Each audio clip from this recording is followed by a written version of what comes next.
Hey y'all, welcome back to the channel. Welcome back to another video. All right, you guys, we are doing the doggone thing, y'all. It's day 26 of the 40 days of love. Do you know what that means? It's just 2 more weeks and we are all done with this series. We are not all done with love and we are not all done with our marriages, but we will be done with this series. And so I do want to mention this, and I don't have anybody to, let me see if I can grab one of my kids to come help me. I want to share with you what's coming next.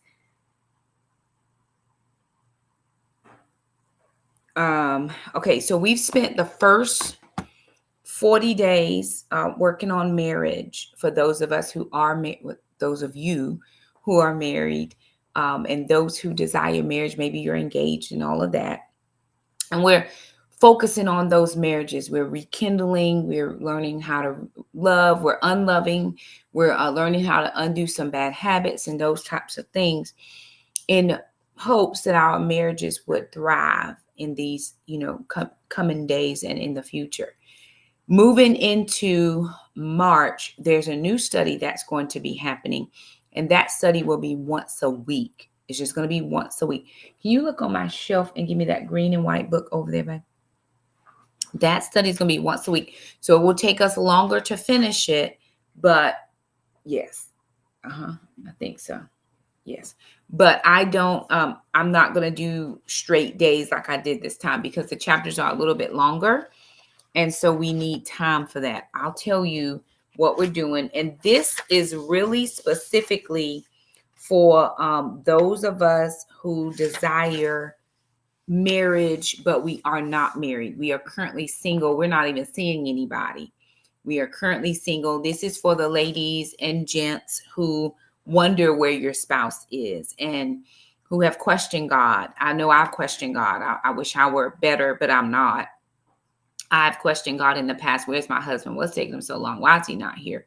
All those types of things. So starting the first week of March, let me give you the date exact. And I think we're going to do this on a Sunday night because Sundays are just better for me because I don't have stuff during the middle of the week and I'm rushing. So in March, which will be March the 2nd, and it will run for 12 weeks. It's a 12-week study. So you're going to have to lock in, be in, all that. I think I put it for Sunday nights. I have to look at my binder in my calendar. But this is God is a Matchmaker by Derek and Ruth Prince. God is a Matchmaker by Derek and Ruth Prince. You can find this on Amazon.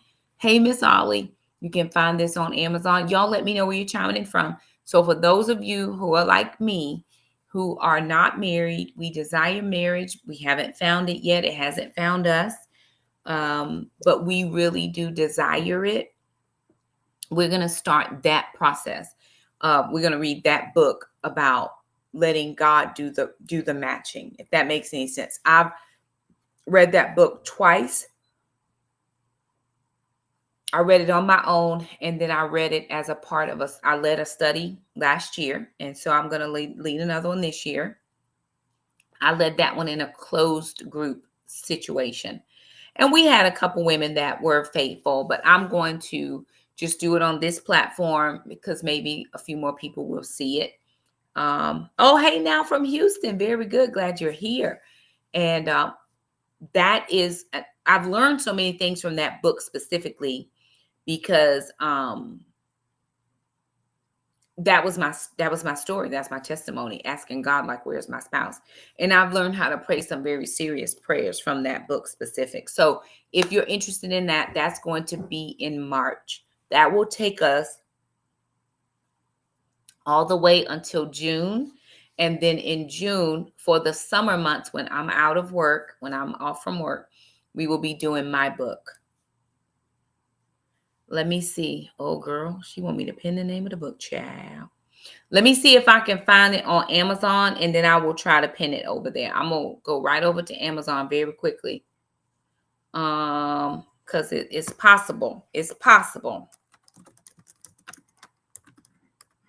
All right, let's see. See if I can find a link. Find a link, Shakema. Well, child. Okay. share the link. Copy the link.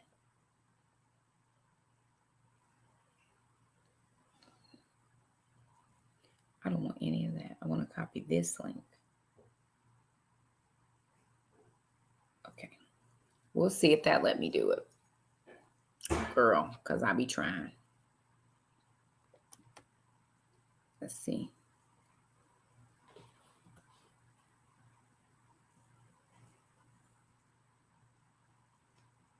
Now you go, now click on it and tell me if it took you there, because I don't know. I'm trying. So anywho, that's for, let me see if it'll let me pop it in over here on YouTube as well.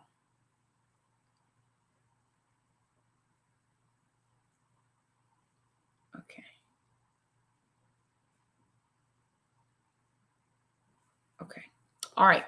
So that's the book that we're going to be studying. Again, it is one of those that I've already read it twice, and I was able to glean so much from it. So if you're interested, grab it. I don't know that there's a free PDF of this one, so I'm trying to give you enough notice. It won't be until March the 2nd that we start that book, but I would love to read it with you.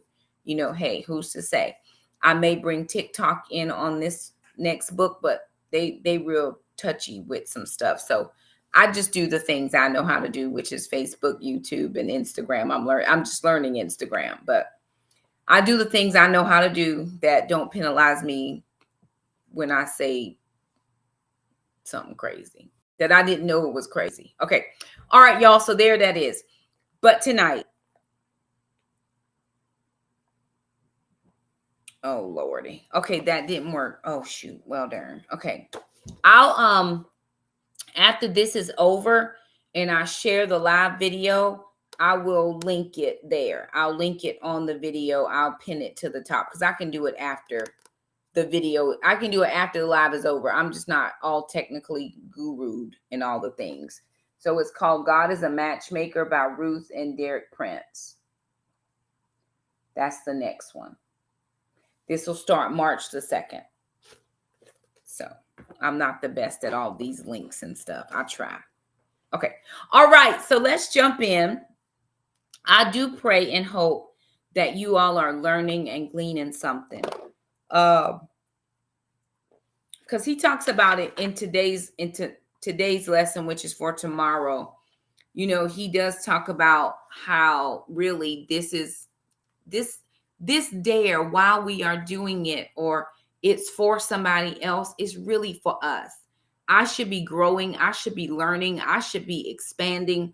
My mind should be thinking things that I wasn't thinking. I should be extending grace where I wasn't. I should be extending mercy where I wasn't. I should be forgiving and walking in forgiveness where I wasn't before. If you take to heart what is in this study. Hey now, hey Dwayne, good to see you. And so for me, this is not just a book to read. This is lessons, life lessons, things that are important that I need to take with me as I pray and ask the Lord to send my spouse, because I need all of this. Because if I'm not careful when the spouse comes, and if I'm not mindful of my behavior, of my tone, of how I engage in conversation or accusation or whatever, if I'm not careful, then I will not keep this second husband, right? He'll go away to wherever husbands go when they leave their wives. And I don't want that. And so for me, as I'm teaching you and leading you and guiding you, I'm also teaching myself. I don't know all the things. I have not arrived at the perfect marriage, or I would be married or still married. But I have arrived at the decision that whatever I did in my previous marriage, I do not want to repeat in the marriage that I'm praying and asking God for. I didn't pray and ask God for the last one, but I'm praying and asking God for this one. And actually, I really haven't prayed a lot about it recently, because I've just learned over the years to be content where I am. And I think most people who are married say, well, when you just stop worrying about it, it'll happen. Or when you get content with being single, it'll happen. And, all of a sudden out of, in the last couple of years, I've just learned to be content in my space. I am very happy with my life. I'm not missing anything. I'm not waiting for somebody to show up to make my life any better than it is, because it's really good now. But I want to know the things when he comes. I want to be primed and prepped.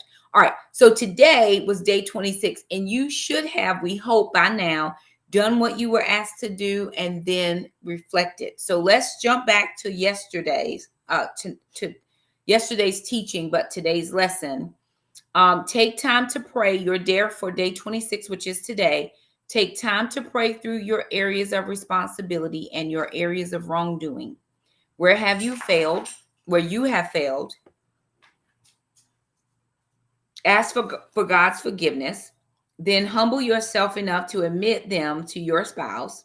Do it sincerely and truthfully. Ask your spouse for forgiveness as well. No matter how they respond, make sure you cover your responsibility in love. Then it said, here are your reflection questions. How did your mate react to your apology? What does he or she need to see in order to believe that your confession was more than just words? Because here's the thing, the Bible tells us that faith without works is dead. So is the same as your apology without corresponding action. Nobody listening to any of that. And perhaps we've already done that before. We've apologized. We asked for forgiveness. We're going to do it better. We're going to do it different. And we don't do it better, or we don't do it different. So how is it? What is it that you're going to need to do so that your spouse will know that you meant business when you said what you said? Okay. So again, this is really about you. This is not about your spouse, even though they are the recipients of all the things. This is about you. This is about Shakema, how I deal, how I manage, how I take responsibility for the things I did or didn't do, said or didn't say, places I went or didn't go. So that was day 26. And I do pray that you all had a moment to jump in and do that. Now, day 27, love encourages. Day 27 is an acceptance day. An acceptance day. Your source verse or one of the verses is Psalms 25:20. Guard my soul and deliver me. Do not let me be ashamed, for I take refuge in you. Your additional source verses are Colossians 3:12 and 13, Proverbs 17:9, 1 Thessalonians 5:11, and 1 John 4:18. So we're going to just grab our little handy dandy Bible app. And when I get my 6-foot table so I can spread out all my stuff, I will have my actual paper Bible, which I prefer. But for now, I'm just going to use my little Bible app because my table is this big and my computer's sitting on it. Okay. Colossians, well, I start with Proverbs 17:9 because I'm there right now. Proverbs 17:9 says, love overlooks the mistakes of others, but dwelling on the failures of others devastates friendships. Let me read that again, and this is in the Passion Translation. Love overlooks the mistakes of others, but dwelling on the failures of others devastates friendships. Colossians chapter 3, verses 12 and 13 says, you are always and dearly loved by God, so robe yourself with virtues of God, since you have been divinely chosen to be holy. Be merciful as you endeavor to understand others, and be compassionate, showing kindness towards all. Be gentle and humble, unoffendable in your patience with others. Remember that. Be gentle and humble, unoffendable in your patience with others. Verse 13. Tolerate the weaknesses of those in the family of faith, forgiving one another in the same way you have been graciously forgiven by Jesus Christ. If you find fault with someone, release this same gift of forgiveness to them. If I find fault with someone, it is my responsibility to release the gift of forgiveness to that person. 1 Thessalonians 5:11. 1 Thessalonians 5:11 says, Because of this, encourage the hearts of your fellow believers and support one another, just as you have already been doing. And then 1 John 4:18, 1 John 4:18 says, love never brings fear, for fear is always related to punishment. But love's perfection drives the fear of punishment far from our hearts. Whoever walks constantly afraid of punishment has not reached love's perfection. And then another translation says, the perfect love casts out all fear. So again, remember, today is love encourages, or tomorrow's love encourages. It's an acceptance day. And I wanted to start with this one particular thing that he said. He says, being with you should recharge your mate and lower their stress level, not drain them and wear them out. So my question to us, you to me, is being with me draining, and are you worn out? That's a question that you have to think about in relation to your spouse. Because guess what? We all can be draining. We all can be a lot. We all can be high maintenance. And it don't have nothing to do with how long your nails are, how much your hair is big, or how many clothes or purses you have. Somebody told me one time, they said, oh, you must be high maintenance. You carry a big purse. I just have a lot of kids and they need stuff. And so I just put all their stuff in my big purse, and that's what I do. Why is my maintenance based on the size of my bag? No, a lot of us can be high maintenance. We can all want what we want when we want it, but it doesn't always work like that. You don't necessarily get everything you ask for at this moment. But are you going to continue to bother my spirit about it? Or are you just going to let me be? Let me live, right? Just let me live and do what I'm doing. I'm doing my very best. How about encourage me sometimes? And maybe I'll be more apt to do the things that you're asking me. So yesterday I was in a class. I've been in classes every day this week because we have these academic career plans that have to be done. I love it when the Lord gives me a story. He's so good to me. Thank you, Jesus. Thank you, Holy Spirit. So I was in a class yesterday and I was working with kids. And when I'm in a class doing individuals, like I have 22, 28, 26, and 30 some kids. I'm in a class for an hour. That means at best, I have 5 to 7 minutes. I need you to have already done your part so that I can do my part. And we working together. Look at marriage. I do my part, you do your part, and us working together, these academic career plans should be done. Now, don't feel no type of way. She only give the kids 5 to 7 minutes. Now, I've been going in their class since September. And I even went in their class in January. So September, October, November, December, January, 5 months. I go in and I have done all total class instruction for everybody. 1 hour, all these months. And now we're just at the back part where I'm checking over everything that you've done. And I need to make sure that it is all good. So it's not like I haven't spent time with you. We've done this. Okay, that's fine. So I was meeting with this students, and they weren't loving it, but they were doing it because it's mandatory. It's state law. They have to have it or they cannot pass to the next grade. I didn't make that law. North Carolina made it. So I'm trying to get those. I don't want anybody to stay behind. So we moving on. We doing all the things. Well, I get to this one particular individual student and I call him over. I'm sitting in the teacher's classroom, right? So I'm sitting in the classroom. I'm just in a little corner in the back and the kids are coming working with me one-on-one as he's still having his class and I'm just doing one-on-one real quiet.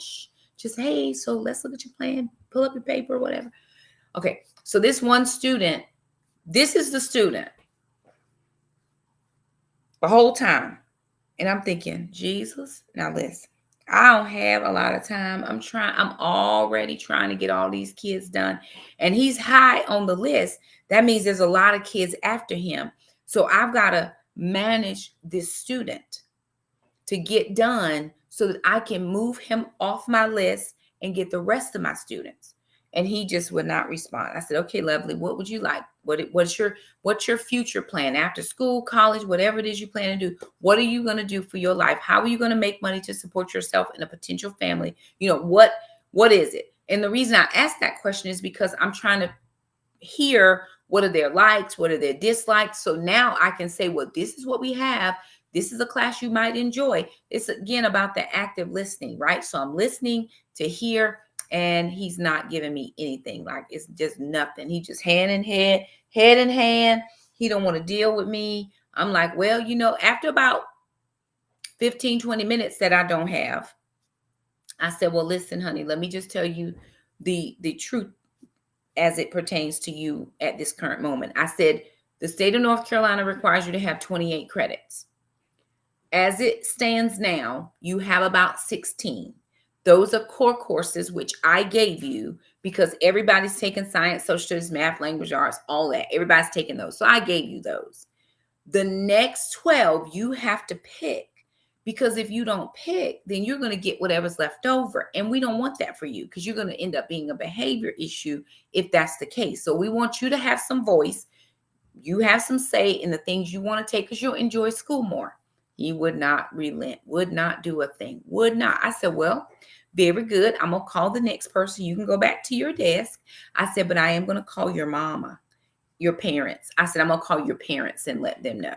So I get done with that class. I go back to my office, and I don't like to call parents. It's not my favorite thing to do, but it is necessary at times. So I'm sitting at my desk. I pull up his parent information. Again, these are not my students.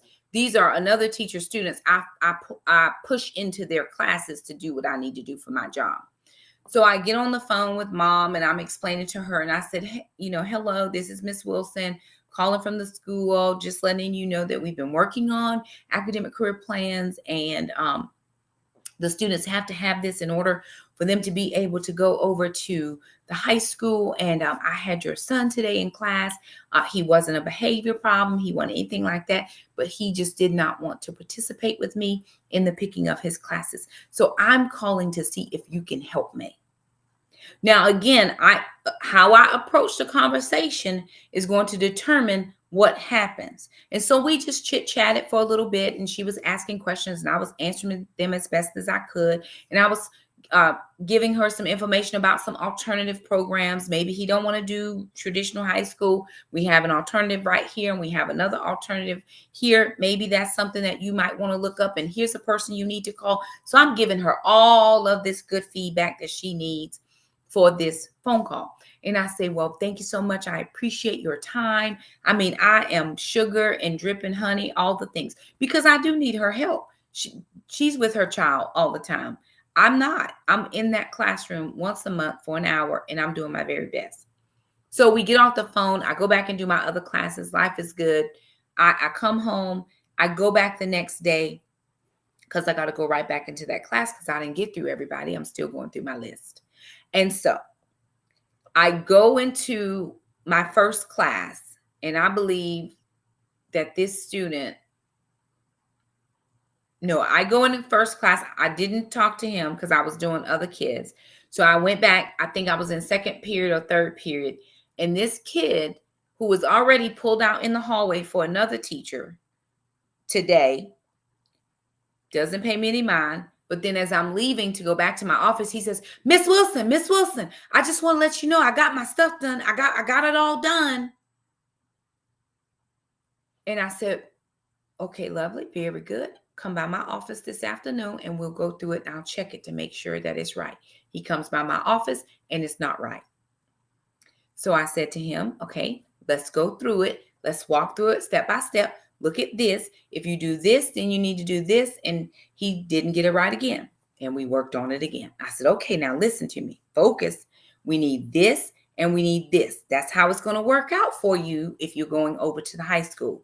And he kind of got it right. And I said, very good. Okay, now listen. If you want this class, you got to have something else that goes with it because you're going to be over there for 2 class periods. So you got to have a buddy. And so I'm just working with him and chatting him through it. And he gets it right. And he gets it right the next time. And so my time is over. The bell rings. He has to go to another class. And I said, okay, you need one more class. Now make sure you get that one class. Yes, ma'am. Yes, ma'am. He closes up his stuff and he goes away. Now, the reason I told that story is, am I frustrating that student because I'm angry and I'm disappointed because he didn't want to work with me yesterday? Or am I encouraging him in the fact that he is putting forth some effort today? That's how marriage is. We have an expectation set for our spouse, and we expect them to meet, not just meet, but exceed, jump over the expectation. And when they don't jump over the expectation, then we punish them. We are the ultimate punishers. Oh, you didn't know what I wanted for dinner? Oh, you punished. No loving for you tonight. Oh, you didn't bring home enough money this week? You didn't work enough hours? Okay, no loving for you tonight. Oh, you didn't do something that I thought you should have done 3 weeks ago, and you probably should have had a promotion on that job by now, but you just don't even go to work half the time. So guess what? No loving for now. No this, no that. We find all kinds of ways to punish people. How is it that I'm going to want to be with you when all you do is nag and all you do is tear down? The Bible says that a wise woman builds her house, but a foolish woman tears it down by her own hands. All we do is tear down, tear down, tear down. When do you ever build up, build up, build up? This is in your marriage, not my marriage. I'm just asking questions, because the truth of the matter is, there were moments when I did not necessarily build up my husband when I was married. Now, in the very beginning, I told y'all the first 10 years was rough because I didn't know anything about marriage, but I learned. And I think for the last part, I was a pretty decent wife. But the damage had already been done. And so it's hard to make it up. He says marriage has a way of altering our vision. We go in expecting our mate to fulfill our hopes and make us happy.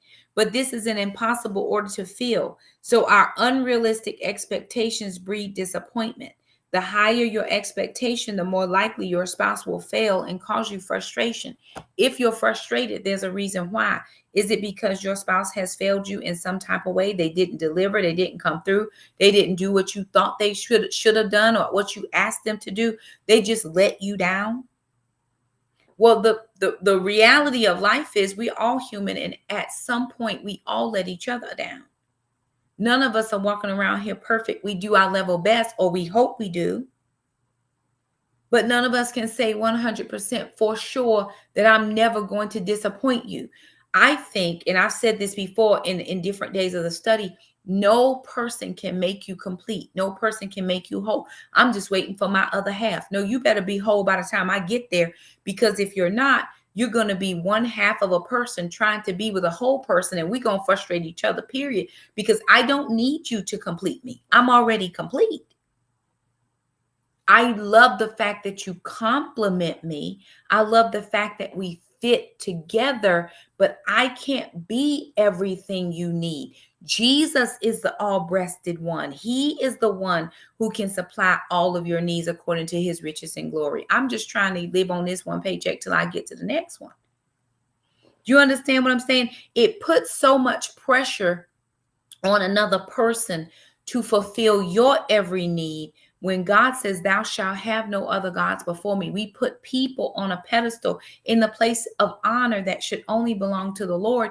And then we're disappointed when they don't come through like he does. He says, I've never seen the righteous forsaken nor his seed begging for bread. He owns the cattle on 1,000 hills. What do I have need of that God will not provide? He will provide it all for me. But instead of looking unto Jesus, who is the author and finisher of my faith, I'm looking unto my husband, who is flawed and imperfect. And then I'm mad because he doesn't respond like Jesus responds. This is what he said, and I thought was so good. And I'm just going to read this out the book because, listen, it's going to bless you. He said, if a wife always expects her husband to be on time, read her mind, and understand all her needs, if he always expects her to look radiant, blindly support his decisions, and stay emotionally ready for intimateness, both of them will have set each other up for daily failure. They will likely live most of their married lives in constant disappointment.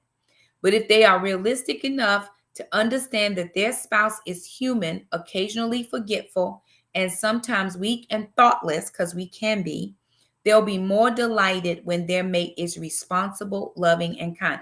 I get it. I understand that this person has a ton of stuff on their mind. So is it not a wonder that I can actually appreciate the things that they do remember. I don't know how many times my kids told me to get dog bags. I needed to get dog bags, right? We are responsible dog owners and we scoop our poop. Okay. So they said, Mom, get the dog bags, get the dog bags. And what did I forget? The dog bags. Now, they could be frustrated with me, but they understand, oh, you know what, Mom forgot. She'll just order on Amazon. What did I do? I came home and I ordered it on Amazon. Absolutely. They're not holding me just because of that one mistake. They're not holding me because it's the 100th time I've forgotten. They're just saying, you know what, Mom, don't forget the dog bags. And they're giving me grace. They're extending grace and they're extending mercy. How many of us extend grace and mercy towards our spouse? But we want them to jump through every hoop. We want them to jump through. I mean, we want, like, how can we live up to that great? It's a great expectation. And what it does when they don't live up to it is it breeds disappointment, which then becomes bitter root expectations, which you can't get rid of that very easily. You got to pluck up a bitter root that has taken residence, and it leads to bitterness. It does really lead to bitterness. And instead of loving your spouse in sickness, health, good and bad, rich and poor and all that, you like, I've had enough of this food. I'm about to go somewhere else and see if I can't do it better. Can I promise you the grass is not always greener on the other side? It's green, but it's not always greener. Okay. He says divorce is nearly inevitable when people refuse to allow their spouses to be human. So make a transition in your thinking. Choose to live by encouragement rather than expectation. Encourage people in the areas where they thrive. And when you encourage them, I promise you, the more you encourage, the more they're going to try to do that pleases you because they want that encouragement. I promise you that a lot of men, where they may not say they need that encouragement because they manly, a man's man, they do. They thrive off of that encouragement. It's nobody but a woman that can put an S on her man's chest. You make him Superman.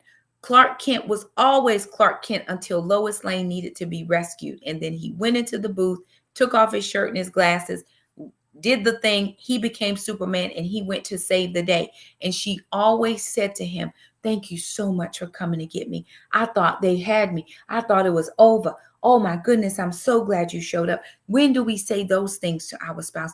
Thank you so much for working and doing for our family what you do, and mean it, not just because you're trying to check off, did I encourage my husband today? Check the box. No, I mean this.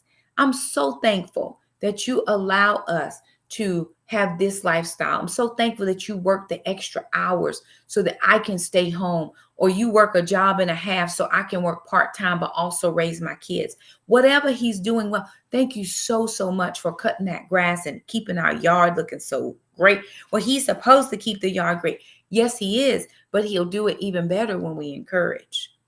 She'll do it even better when you encourage her. You keep a good house. Oh my God, this meal is amazing. I can't believe you cooked this. You did this. Oh my God, you cook like this every day.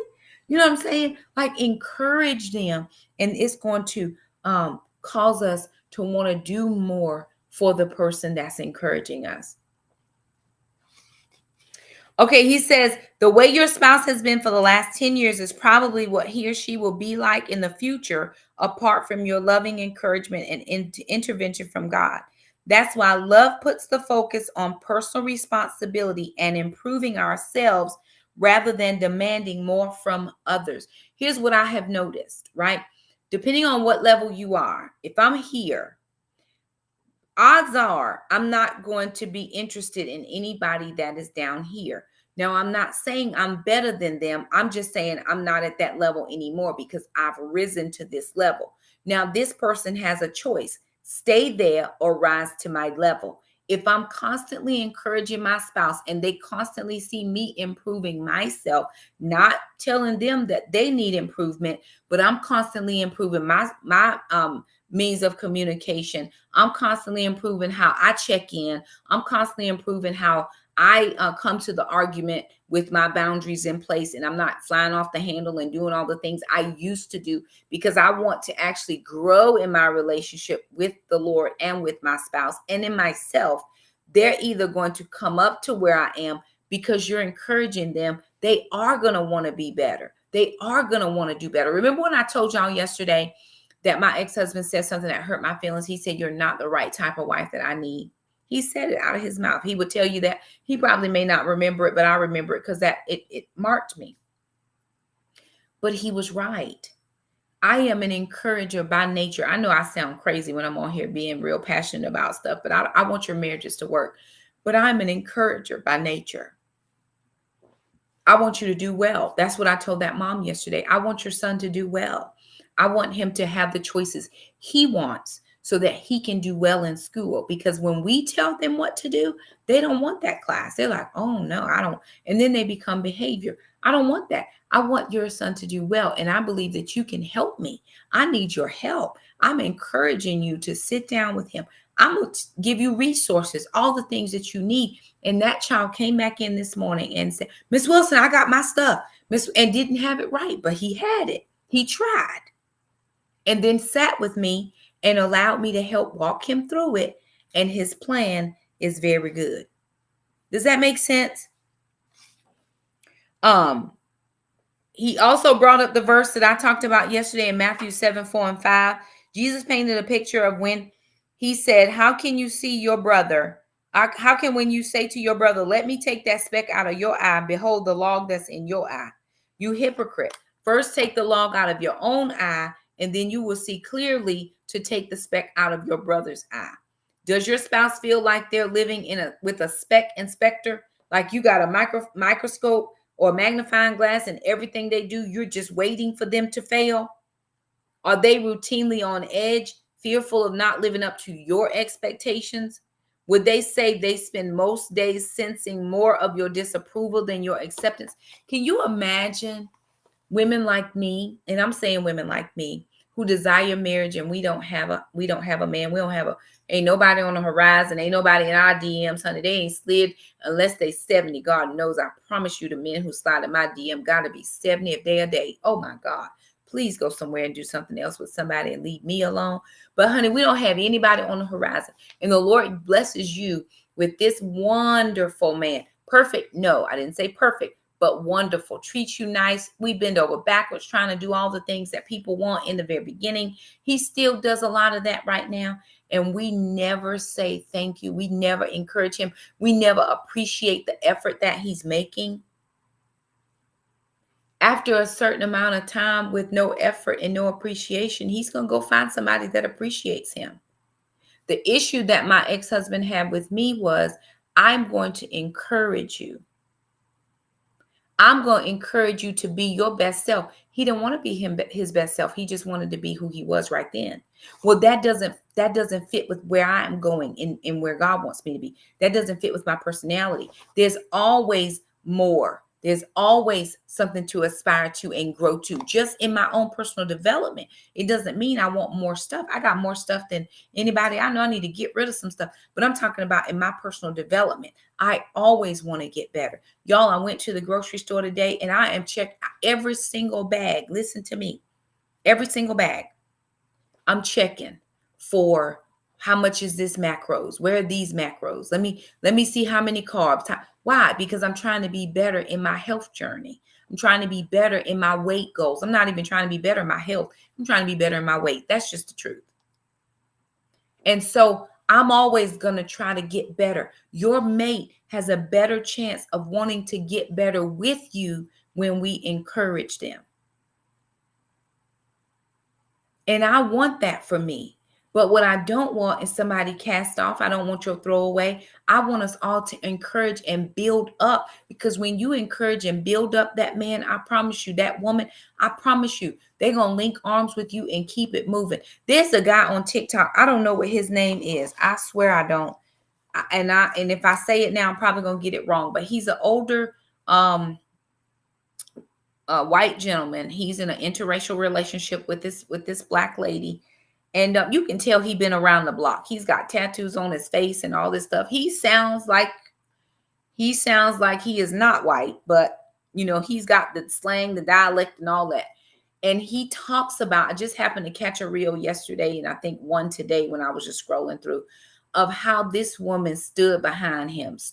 He said, I learned so much from this woman right here. He said, nobody can hold a candle to this woman right here.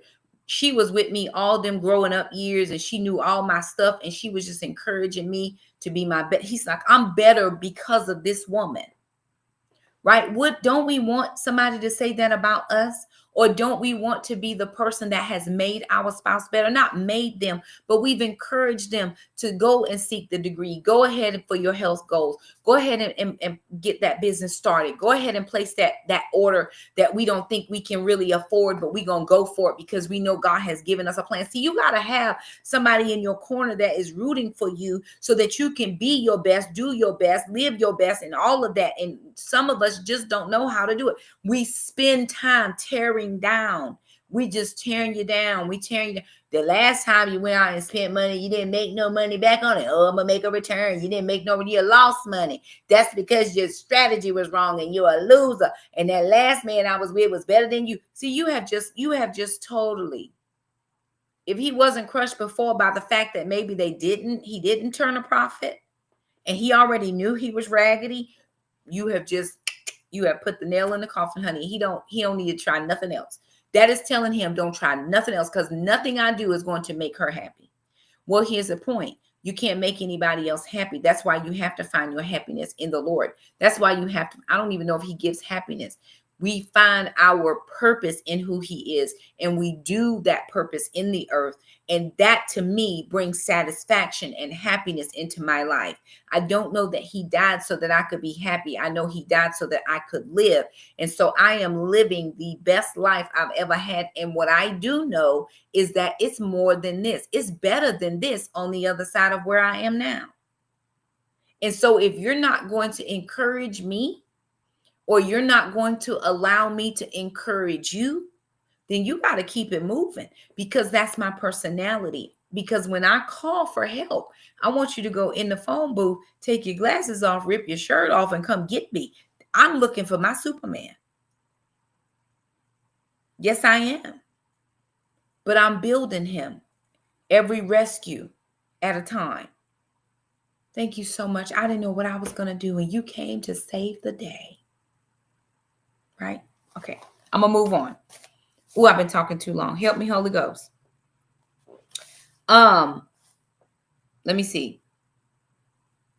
He says the problem, perhaps you'd respond by saying that the problem is not with you, but with them. Okay. So this is back when they weren't doing what you wanted them to do. If they really do come up short in a lot of areas, why is that your fault, right? Because you want to justify you being right. As far as you're concerned, it takes both of you doing everything for your marriage to work. Your mate may think you're overly critical, but you feel that issues have to be brought up. And hey, listen, I have a legitimate reason for saying what I'm saying, and I'm saying it. You're not saying you're perfect, but it seems like you should be able to point out genuine problem areas, right? Then he says, the problem with this mentality is that few people are able to respond to criticism with joyful inspiration. When it seems clear to your spouse that you're unhappy with them, whether by direct confrontation or silent treatment, it's hard for them not to feel deflated instead of motivated. I need for my spouse to feel motivated. I need to be your motivation.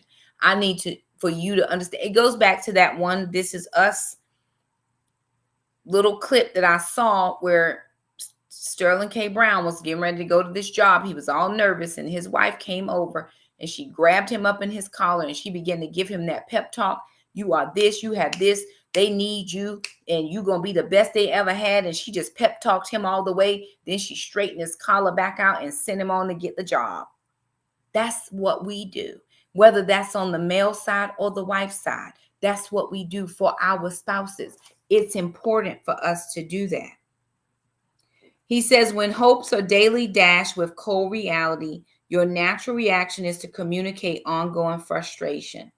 But sadly, rather than this making them want to correct things, your disapproval only makes them want to walk away or dig in deeper. Like, I'm not changing. You don't see nothing good in me anyway, so what's the point for me to change? So I'm just going to stay the way I am, and you're going to have to deal with it. Or they pack their little gray bag and they leave. It could be easier to be away from you. If it's easier to be away from me, then why are we together? But why is it easier to be away from me? What am I not putting forward? What am I not doing? And so I just wrote here in my book, I wrote this note. There is a way that we can say things to people where they can receive it well, even if it's criticism, even if it's constructive, even if it's, hey, you didn't do something right. There is a way that we say it. Tone matters, inflection matters. That's why texting is not always the best mode for communicating. I need to hear what you say. And with all this technology today, I don't even want to hear it. FaceTime me, Google chat me, meet me, Facebook me. I want to see you because I want to hear it and I want to see what your face looks like when you're saying it. And so that can help us be able to know how to encourage our spouses, because that's what we need to do. All right, I'm done. He says, even if he says, love is too smart for that. Instead of putting your mate in a position to rebel, love says to give them the grace and room to be themselves.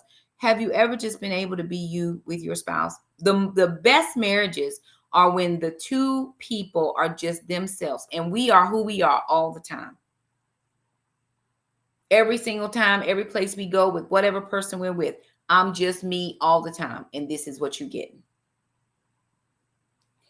He says, even if you're a goal-oriented type person who places high demands on yourself, love calls you to lead by example, but not to force those same standards on your mate's performance.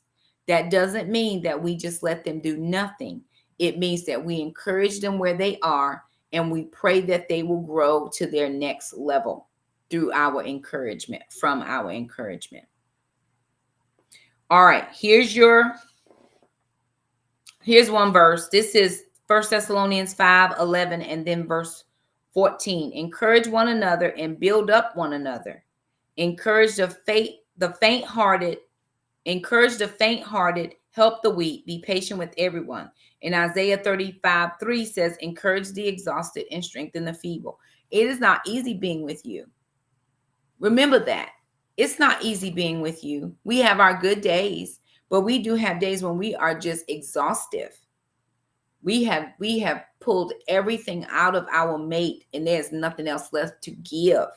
But the Bible does say to encourage the exhausted and strengthen. Well, honey, when he is exhausted from dealing with you, go and encourage that man, because your encouragement is going to help him do all of the things that he needs to do.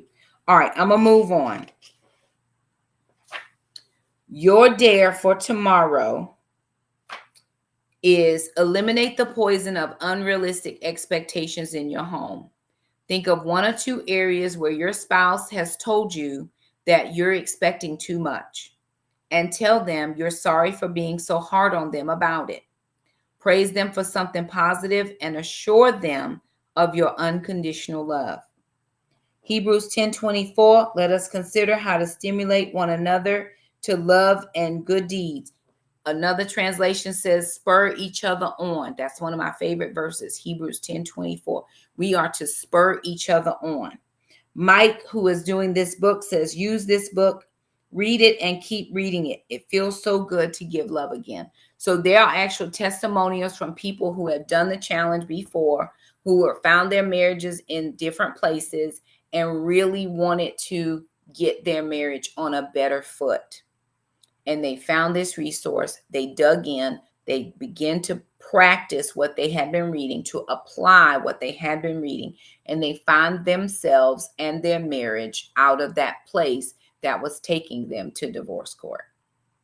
So there it is, you guys. Day 27 is tomorrow. Listen, we have 14 days to go, and we're done. 2 weeks and we're done. Remember, tomorrow's teaching is going to come way earlier because I will be at church tomorrow night at this time. I will still be in church. If I know church right, I will still be there, praise God, or making my way home. So anywho, I love you guys. Do a favor, like the video, share, subscribe, follow, whatever platform you're on, do whatever thing it tells you to do on that platform. it's not just for me. I'm glad that you do it, but it helps to push the message out into the algorithm, which is what I'm concerned with. I just want the message to go far, far, far, far beyond me. I got to go do some projects in the house. I love you guys. I want your marriages to work. I hope you want them to work as much as I do. Pray for me as I'm praying for you. And